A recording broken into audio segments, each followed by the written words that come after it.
ଆଜିର ବିଷୟ କତିପୟ ସଂସ୍କୃତ ତଦ୍ଧିତ ପ୍ରତ୍ୟୟ ଭାଗ 4। ଇନ୍ ପ୍ରତ୍ୟୟ କିଛି ଅର୍ଥରେ ଏକରୁ ଅଧିକ ସ୍ୱର ବିଶିଷ୍ଟ ଅକାରାନ୍ତ ଓ କେତେକ ଆକାରାନ୍ତ କେତେକ ଶବ୍ଦର ଉତ୍ତର ଜାତି ବୁଝାଇଲେ ହସ୍ତାଦି ଅଙ୍ଗବାଚକ ଶବ୍ଦରୁ ଉତ୍ତର ପରିଷ୍କାରାଦି ଶବ୍ଦରୁ ଉତ୍ତର ଏବଂ ଯାଚକ ବୁଝାଇଲେ ଅର୍ଥ ଶବ୍ଦରୁ ଉତ୍ତର ଇନ୍ ପ୍ରତ୍ୟୟ ହୁଏ। ଏଗୁଡ଼ିକ ଓଡ଼ିଆରେ ଦୀର୍ଘଇକାରାନ୍ତ ବୋଲି ବ୍ୟବହୃତ ହୁଅନ୍ତି, ଯଥା ଜ୍ଞାନଯୁକ୍ତ ଇନ୍ ଜ୍ଞାନୀ, ଧ୍ୱନିଯୁକ୍ତ ଇନ୍ ଧନୀ, ବଳଯୁକ୍ତ ଇନ୍ ବଳୀ, ଗୁଣଯୁକ୍ତ ଇନ୍ ଗୁଣୀ, ସାହସଯୁକ୍ତ ଇନ୍ ସାହସୀ, ବିବେକଯୁକ୍ତ ଇନ୍ ବିବେକୀ, ଶିକ୍ଷାଯୁକ୍ତ ଇନ୍ ଶିଖୀ, ମାୟାଯୁକ୍ତ ଇନ୍ ମାଇ, ସୁଖଯୁକ୍ତ ଇନ୍ ସୁଖୀ, ଦୁଃଖଯୁକ୍ତ ଇନ୍ ଦୁଃଖୀ, ଋଣଯୁକ୍ତ ଇନ୍ ଋଣୀ, ଶଶଯୁକ୍ତ ଇନ୍ ଶଶୀ, ପ୍ରଣୟଯୁକ୍ତ ଇନ୍ ପ୍ରଣୟୀ, ଶିଖରଯୁକ୍ତ ଇନ୍ ଶିଖରୀ, ଶୃଙ୍ଗଯୁକ୍ତ ଇନ୍ ଶୃଙ୍ଗୀ, ହସ୍ତଯୁକ୍ତ ଇନ୍ ହସ୍ତୀ, କରଯୁକ୍ତ ଇନ୍ କରୀ, ଦନ୍ତଯୁକ୍ତ ଇନ୍ ଦନ୍ତୀ, ପୁଷ୍କରଯୁକ୍ତ ଇନ୍ ଯୁକ୍ତ ଦୀର୍ଘଇ ସ୍ତ୍ରୀଲିଙ୍ଗ ଅର୍ଥରେ ପୁଷ୍କରିଣୀ, ପଦ୍ମଯୁକ୍ତ ଇନ୍ ଯୁକ୍ତ ଦୀର୍ଘଇ ସ୍ତ୍ରୀଲିଙ୍ଗ ଅର୍ଥରେ ପଦ୍ମିନୀ, ପଙ୍କଜଯୁକ୍ତ ଇନ୍ ଯୁକ୍ତ ଦୀର୍ଘଇ ସ୍ତ୍ରୀଲିଙ୍ଗ ଅର୍ଥରେ ପଙ୍କଜିନୀ, ସରଜଯୁକ୍ତ ଇନ୍ ଯୁକ୍ତ ଦୀର୍ଘଇ ସ୍ତ୍ରୀଲିଙ୍ଗ ଅର୍ଥରେ ସରଜିନୀ, କମଳଯୁକ୍ତ ଇନ୍ ଯୁକ୍ତ ଦୀର୍ଘଇ ସ୍ତ୍ରୀଲିଙ୍ଗ ଅର୍ଥରେ କମଳିନୀ, କୁମୁଦଯୁକ୍ତ ଇନ୍ ଯୁକ୍ତ ଦୀର୍ଘଇ ସ୍ତ୍ରୀଲିଙ୍ଗ ଅର୍ଥରେ କୁମୁଦିନୀ, ମୃଣାଳଯୁକ୍ତ ଇନ୍ ଯୁକ୍ତ ଦୀର୍ଘଇ ସ୍ତ୍ରୀଲିଙ୍ଗ ଅର୍ଥରେ ମୃଣାଳିନୀ, କଲ୍ଲୋଳଯୁକ୍ତ ଇନ୍ ଯୁକ୍ତ ଦୀର୍ଘଇ ସ୍ତ୍ରୀଲିଙ୍ଗ ଅର୍ଥରେ କଲ୍ଲୋଳିନୀ, ତରଙ୍ଗଯୁକ୍ତ ଇନ୍ ଯୁକ୍ତ ଦୀର୍ଘଇ ସ୍ତ୍ରୀଲିଙ୍ଗ ଅର୍ଥରେ ତରଙ୍ଗିନୀ, ତଟଯୁକ୍ତ ଇନ୍ ଯୁକ୍ତ ଦୀର୍ଘଇ ସ୍ତ୍ରୀଲିଙ୍ଗ ଅର୍ଥରେ ତଟିନୀ, ନଳ ଅର୍ଥାତ୍ ପଦ୍ମଯୁକ୍ତ ଇନ୍ ଯୁକ୍ତ ଦୀର୍ଘଇ ସ୍ତ୍ରୀଲିଙ୍ଗ ଅର୍ଥରେ ନଳିନୀ, ଯଗଯୁକ୍ତ ଇନ୍ ସମାନ ଯୋଗୀ, ଉତ୍ସାହଯୁକ୍ତ ଇନ୍ ଉତ୍ସାହୀ, ଭୋଗଯୁକ୍ତ in Bhogi, ମାନଯୁକ୍ତ in Mani, ଦୋଷଯୁକ୍ତ in ଦୋଷୀ, ଅପରାଧଯୁକ୍ତ ଇନ୍ ଅପରାଧୀ, ଅର୍ଥଯୁକ୍ତ ଇନ୍ ଅର୍ଥୀ, ବିଦ୍ୟାର୍ଥଯୁକ୍ତ ଇନ୍ ବିଦ୍ୟାର୍ଥୀ, ଯେ ବିଦ୍ୟାରୂପକ ଅର୍ଥକୁ ଯାଚନା କରୁଛି, ଧନାର୍ଥଯୁକ୍ତ ଇନ୍ ଧନାର୍ଥୀ, ଧନ୍ୟାର୍ଥଯୁକ୍ତ ଇନ୍ ଧନ୍ୟାର୍ଥୀ, ଦର୍ଶନାର୍ଥଯୁକ୍ତ ଇନ୍ ଦର୍ଶନାର୍ଥୀ, ଅଭିଳାଷଯୁକ୍ତ ଇନ୍ ଅଭିଳାଷୀ, ଯାହାର ଅଭିଳାଷ ଅଛି, ଦର୍ଶନାଭିଳାଷ ଯୁକ୍ତ ଇନ୍ ଦର୍ଶନାଭିଳାଷୀ। ଶାଳୀନ ପ୍ରତ୍ୟୟ କିଛି ଅର୍ଥରେ କେତେକ ଶବ୍ଦରୁ ଉତ୍ତର ଶାଳୀନ ପ୍ରତ୍ୟୟ ହୁଏ। ଏଗୁଡ଼ିକ ଓଡ଼ିଆରେ ଦୀର୍ଘ ଦୀର୍ଘଇ ଇକାରାନ୍ତ ହୋଇ ବ୍ୟବହୃତ ହୁଅନ୍ତି, ଯଥା ଧନଯୁକ୍ତ ଶାଳୀନ ଧନଶାଳୀ, ବିତ୍ତଯୁକ୍ତ ଶାଳୀନ ବିତ୍ତଶାଳୀ, ଶକ୍ତିଯୁକ୍ତ ଶାଳୀନ ଶକ୍ତିଶାଳୀ, ବଳଯୁକ୍ତ ଶାଳୀନ ବଳଶାଳୀ, ଗୁଣଯୁକ୍ତ ଶାଳୀନ ଗୁଣଶାଳୀ, ବୀର୍ଯ୍ୟଯୁକ୍ତ ଶାଳୀନ ବୀର୍ଯ୍ୟଶାଳୀ, ଐଶ୍ୱର୍ଯ୍ୟଯୁକ୍ତ ଶାଳୀନ ଐଶ୍ୱର୍ଯ୍ୟଶାଳୀ। ଳ ପ୍ରତ୍ୟୟ କିଛି ଅର୍ଥରେ କେତେକ ଶବ୍ଦରୁ ଉତ୍ତର ଳ ପ୍ରତ୍ୟୟ ହୁଏ, ଯଥା ମାଂସଯୁକ୍ତ ଳ ମାଂସଳ, ଗ୍ରନ୍ଥିଯୁକ୍ତ ଳ ଗ୍ରନ୍ଥିଳ, ମାଂସଳ ଯାହା ଦେହରେ ବହୁତ ମାଂସ ଅଛି, ଶ୍ରୀଯୁକ୍ତ ଳ ଶ୍ରୀଳ,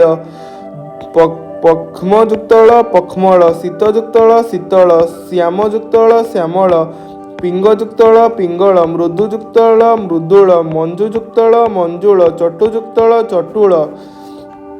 କୁଶଯୁକ୍ତ ଳ କୁଶଳ, ପାଂଶୁଯୁକ୍ତ ଳ ପାଂଶୁଳ, ବତ୍ସଯୁକ୍ତ ଳ ବତ୍ସଳ, ଚୂଡ଼ାଯୁକ୍ତ ଳ ଚୂଡ଼ାଳ, ପୃଥୁଯୁକ୍ତ ଳ ପୃଥୁଳ, ଶିରାଯୁକ୍ତ ଳ ଶିରାଳ, ଶ୍ମଶ୍ରୁଯୁକ୍ତ ଳ ଶ୍ମଶ୍ରୁଳ,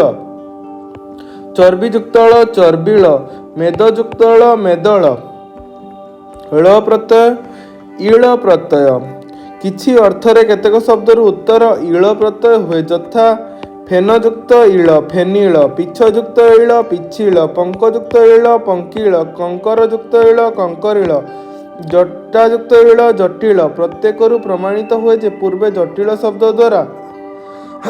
ଯାହାର ଜଟା ଅଛି ତାକୁ ବୁଝାଉଥିଲା, ପରବର୍ତ୍ତୀ କାଳରେ ତାହା ଅର୍ଥରେ ଗଣ୍ଡଗୋଳିଆ ଲୋକ ହୋଇଗଲା। ଆଳୁ ପ୍ରତ୍ୟୟ ଅଛି ଅର୍ଥରେ କେତେକ ଶବ୍ଦରୁ ଉତ୍ତର ଆଳୁ ପ୍ରତ୍ୟୟ ହୁଏ, ଯଥା ଦୟାଯୁକ୍ତ ଆଳୁ ଦୟାଳୁ, ନିଦ୍ରାଯୁକ୍ତ ଆଳୁ ନିଦ୍ରାଳୁ, କୃପାଯୁକ୍ତ ଆଳୁ କୃପାଳୁ, ଭୟଯୁକ୍ତ ଆଳୁ ଭୟାଳୁ। ସ ପ୍ରତ୍ୟୟ କିଛି ଅର୍ଥରେ କେତେକ ଶବ୍ଦରୁ ଉତ୍ତର ସ ପ୍ରତ୍ୟୟ ହୁଏ, ଯଥା ଲମନ ଯୁକ୍ତ ସ ଲମସ, ରମନ ଯୁକ୍ତ ସ ରମସ, ଗିରିଯୁକ୍ତ ସ ଗିରିଶ, କର୍କଯୁକ୍ତ ସ କର୍କଶ, କପିଯୁକ୍ତ ସ କପିଶ, ଶ୍ରୀଯୁକ୍ତ ସ ଶ୍ରୀଶ ଯାହାର ଶ୍ରୀ ଅଛି। ଉର ପ୍ରତ୍ୟୟ କିଛି ଅର୍ଥରେ କେତେକ ଶବ୍ଦରୁ ଉତ୍ତର ଉର ପ୍ରତ୍ୟୟ ହୁଏ, ଯଥା ଦନ୍ତଯୁକ୍ତ ଉର ଦନ୍ତୁର, ଭଙ୍ଗଯୁକ୍ତ ଉର ଭଙ୍ଗୁର, ବନ୍ଧଯୁକ୍ତ ଉର ବନ୍ଧୁର, र प्रत्यय ଅଛି ଅର୍ଥରେ କେତେକ ଶବ୍ଦରୁ ଉତ୍ତର ର ପ୍ରତ୍ୟୟ ହୁଏ, ଯଥା ଉଷଯୁକ୍ତ ର ଉଷର, ସୁଷିଯୁକ୍ତ ର ସୁଶିର, ମଧୁଯୁକ୍ତ ର ମଧୁର, ମୁଖଯୁକ୍ତ ର ମୁଖର, କୁଞ୍ଜଯୁକ୍ତ ର କୁଞ୍ଜର, ନଗଯୁକ୍ତ ର ନଗର, ପାଣ୍ଡଯୁକ୍ତ ର ପାଣ୍ଡର, ପଣ୍ଡୁଯୁକ୍ତ ର ପଣ୍ଡୁର। ଇନ ପ୍ରତ୍ୟୟ କିଛି ଅର୍ଥରେ କେତେକ ଶବ୍ଦରୁ ଉତ୍ତର ଇନ ପ୍ରତ୍ୟୟ ହୁଏ, ଯଥା ଫଳଯୁକ୍ତ ଇନ ଫଳିନ, ବହରଯୁକ୍ତ ଇନ ବର୍ହିଣ, ମଳଯୁକ୍ତ ଇନ ମଳିନ। ବଳ ପ୍ରତ୍ୟୟ କିଛି ଅର୍ଥରେ କେତେକ ଶବ୍ଦରୁ ଉତ୍ତର ବଳ ପ୍ରତ୍ୟୟ ହୁଏ। ଏହି ପ୍ରତ୍ୟୟ ହେଲେ ଶବ୍ଦର ଅନ୍ତଃସ୍ୱର୍ଗ ଦୀର୍ଘ ହୁଏ, ଯଥା କୃଷିଯୁକ୍ତ ବଳ କୃଷି ବଳ ଅର୍ଥାତ୍ କୃଷକ, ଦନ୍ତଯୁକ୍ତ ବଳ ଦନ୍ତା ବଳ ଅର୍ଥାତ୍ ହସ୍ତୀ, ଉର୍ଜସ୍ୱଯୁକ୍ତ ବଳ ଊର୍ଜସ୍ୱଳ ଅର୍ଥାତ୍ ଶକ୍ତିଶାଳୀ। ମୀନ ପ୍ରତ୍ୟୟ କିଛି ଅର୍ଥରେ କେତେକ ଶବ୍ଦରୁ ଉତ୍ତର ମୀନ ପ୍ରତ୍ୟୟ ହୁଏ। ମିନ୍ ରୁ ମି ରହେ, ସ୍ୱଯୁକ୍ତ ମିନ୍ ସ୍ୱାମୀ, ଅନ୍ତଃସ୍ୱରର ଦୀର୍ଘତା, ବାଚ୍ ଯୁକ୍ତ ମିନ୍ ବାଗ୍ମୀ। ଉଳ ପ୍ରତ୍ୟୟ ଭ୍ରାତା ଅର୍ଥରେ ମାତୃ ଶବ୍ଦରୁ ଉଳ ପ୍ରତ୍ୟୟ ହୁଏ, ଯଥା ମାତୃଯୁକ୍ତ ଉଳ ମାତୁଳ ଅର୍ଥାତ୍ ମାମୁଁ। ବ୍ୟୟ ପ୍ରତ୍ୟୟ ଭ୍ରାତା ଅର୍ଥରେ ପିତୃ ଶବ୍ଦରୁ ବ୍ୟୟ ପ୍ରତ୍ୟୟ ହୁଏ, ଯଥା ପିତୃଯୁକ୍ତ ବ୍ୟୟ ପିତୃବ୍ୟୟ ଅର୍ଥାତ୍ ଦଦେଇ ବା କକେଇ। ଆମଃ ପ୍ରତ୍ୟୟ ପିତୃ ଅର୍ଥରେ ମାତୃପିତୃ ଶବ୍ଦରୁ ଆମଃ ପ୍ରତ୍ୟୟ ହୁଏ, ଯଥା ମାତୃଯୁକ୍ତ ଆମଃ ମାତାମହ ଅର୍ଥାତ୍ ଅଜା, ମାତୃଯୁକ୍ତ ଆମଃ ଯୁକ୍ତ ଦୀର୍ଘଇ ସ୍ତ୍ରୀ ଅର୍ଥାତ୍ ମାତାମହୀ ଅର୍ଥାତ୍ ଆଈ, ପିତୃଯୁକ୍ତ ଆମଃ ପିତାମହ ଅର୍ଥାତ୍ ଜେଜେ, ପିତୃଯୁକ୍ତ ଆମଃ ଦୀର୍ଘଇ ଅର୍ଥାତ୍ ସ୍ତ୍ରୀ ଅର୍ଥରେ ପିତାମହୀ ଅର୍ଥାତ୍ ଜେଜେମା।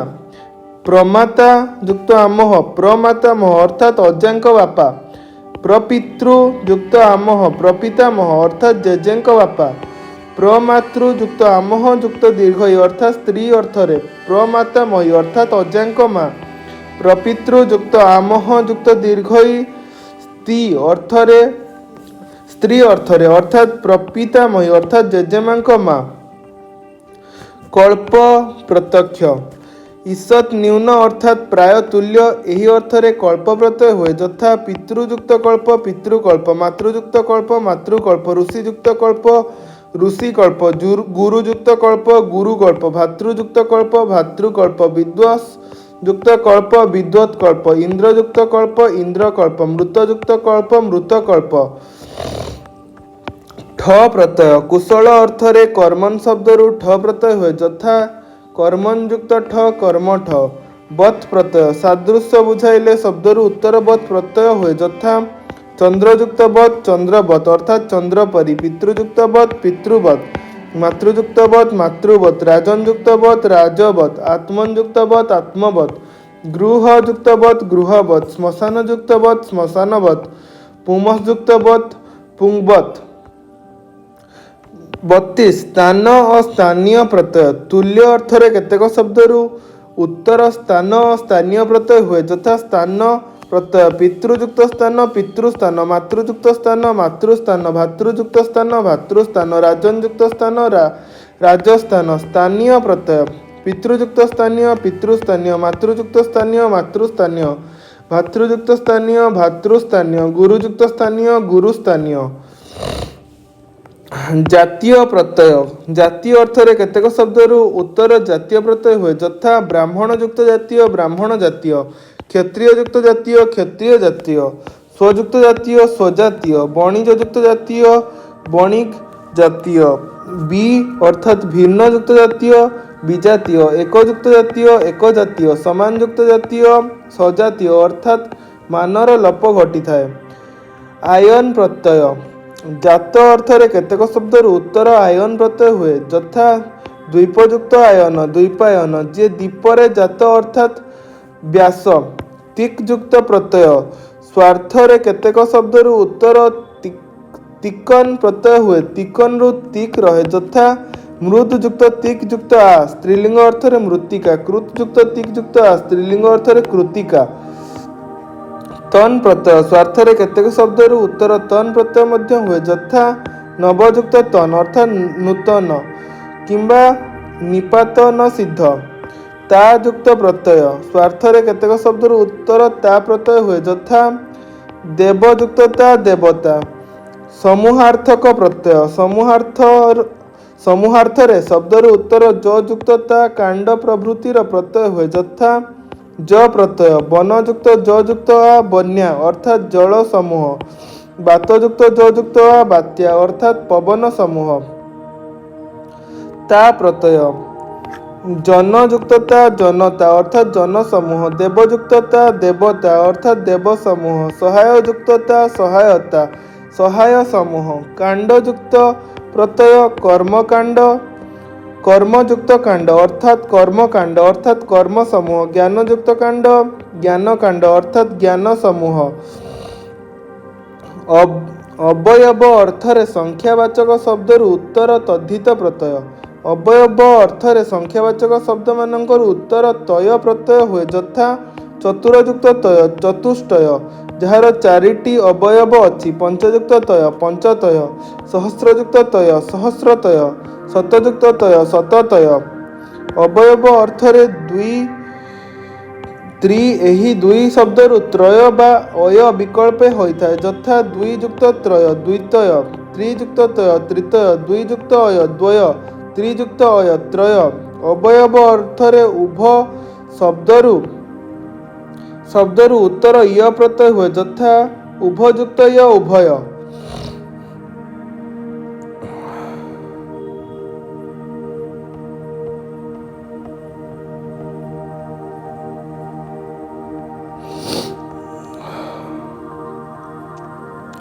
पूरण अर्थात जहाँ संख्या को पूर्ण करे यही अर्थरे संख्यावाचक शब्दरु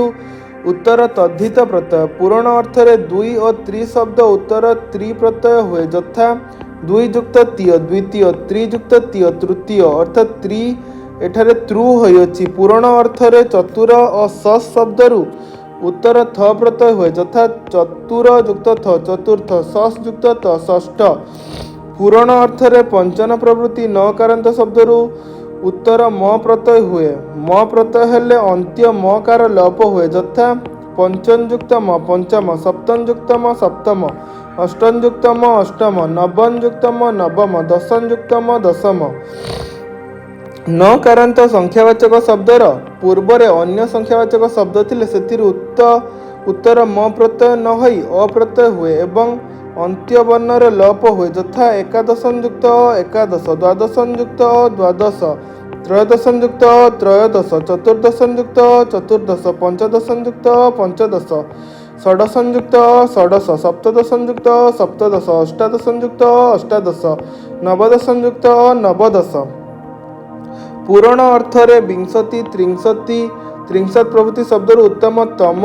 अप्रत्यय हुए एवं अप्रत्यय हेले स्वर सहित अंतवर्णर लोप हुए यथा ऊनविंशति युक्त ऊनविंश विंशति युक्त विंश एकविंशति युक्त एकविंश द्वाविंशति युक्त द्वाविंश त्रयोविंशति युक्त त्रयोविंश चतुर्विंशति युक्त चतुर्विंश त्रिंशत् युक्त त्रिंशत् त्रयत्रिंशत् युक्त त्रयत्रिंशत् चत्वारिंशत् युक्त चत्वारिंश पंचाशत् युक्त पंचाश ऊनविंशतियुक्ततम ऊनविंशतितम विंशतियुक्ततम विंशतितम एकविंशतियुक्ततम एकविंशतितम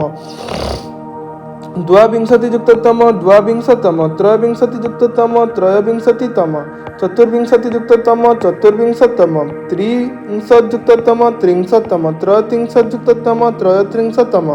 चत्वारिंशद्युक्ततम चत्वारिंशतम पंचाशत्युक्ततम पंचाशत्तम पूरण अर्थरे षष्ठी शत सहस्र प्रभृति शब्दरु उत्तर केवल तम प्रत्यय हुए यथा षष्ठीयुक्ततम षष्ठीतम सप्ततियुक्ततम सप्ततितम अशीतियुक्ततम अशीतितम नवतियुक्ततम नवतितम शतयुक्ततम शततम सहस्रयुक्ततम सहस्रतम आयुषयुक्ततम आयुततम लक्षयुक्ततम लक्षतम न्यूतयुक्ततम न्यूततम कोटियुक्ततम कोटितम षष्ठी प्रभृति शब्द पूर्वरे अन्य संख्यावाचक शब्द थिले तम अ उभय प्रत्यय हुए अप्रत्यय हेले अंतस्वरर लोप हुए यथा एकषष्ठीयुक्ततम एकषष्ठीतम द्विषष्ठीयुक्ततम द्विषष्ठीतम पंचशतयुक्ततम पंचशततम दशसहस्रयुक्ततम दशसहस्रतम शतलक्षयुक्ततम शतलक्षतम एकषष्ठीयुक्त एकषष्ठ द्विषष्ठीयुक्त द्विषष्ठ पंचशतयुक्त पंचशत दशसहस्रयुक्त दशसहस्र शतयुक्त लक्ष ଶତଲକ୍ଷ ଯୁକ୍ତ ଶତଲକ୍ଷ। କୋଟି ଶବ୍ଦ ପୂର୍ବରୁ ସଂଖ୍ୟାବାଚକ ଶବ୍ଦ ଥିଲେ କେବଳ ତମ ପ୍ରତ୍ୟୟ ହୁଏ, ଯଥା ଶତକୋଟି ଯୁକ୍ତ ତମ, ଶତକୋଟିତମ। ବିଶେଷ ଦ୍ରଷ୍ଟବ୍ୟ, ଏକର ପୂରଣ ଅର୍ଥାତ୍ ପ୍ରଥମ। ଏହା ପ୍ରତ୍ ଧାତୁରୁ ଅମ ପ୍ରତ୍ୟୟ ହୋଇ ନିଷ୍ପନ୍ନ ହୋଇଥିବାରୁ ଏହା ଏକ କୃଦନ୍ତ ପଦ କିନ୍ତୁ ତଦ୍ଧିତାନ୍ତ ପଦ ନୁହେଁ। ଅତିଶୟାର୍ଥେ ପ୍ରତ୍ୟୟ, ଏହା ଆମେ ପଢ଼ିବା ଆସନ୍ତାକାଲି ନେକ୍ସଟ ଭିଡ଼ିଓରେ। ଆଜି ପାଇଁ ଏତିକି, ସମାପ୍ତମ୍।